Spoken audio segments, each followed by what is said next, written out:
for today's video mga ka-idol. Ayan, magpapogi naman tayo ni Klein. Yung order niya yung gupit, barbers. Pero yung gupit nito, barbers mga ka-idol, hanggang ngayon sikat pa rin. Kasi marami pa man nagpa-barbers, yung mababa yung barbers, burakanto.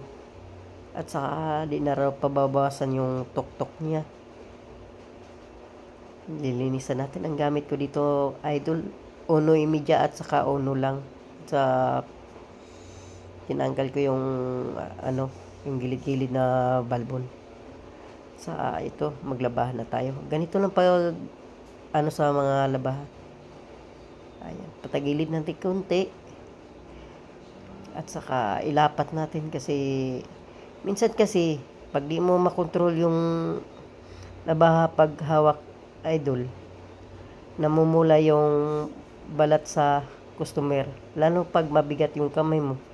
Kaya alagaan mo yung, kung ikaw isang barbero, alagaan mo na yung kamay mo, wag mo yung basahin, idol, kasi yung iba pag tapos nagugupit, binabasa yung kamay, kaya ayun, nanginginig at saka mabigat na rin.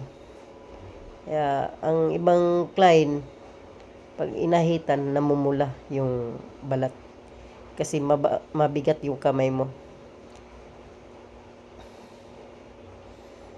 Ganito, idol, di talaga namumula kasi kunting kunting diin ko lang kasi nagpapalit naman ako agad ng bleed. Bawasan natin yung dulo-dulo lang bawas natin dito, idol.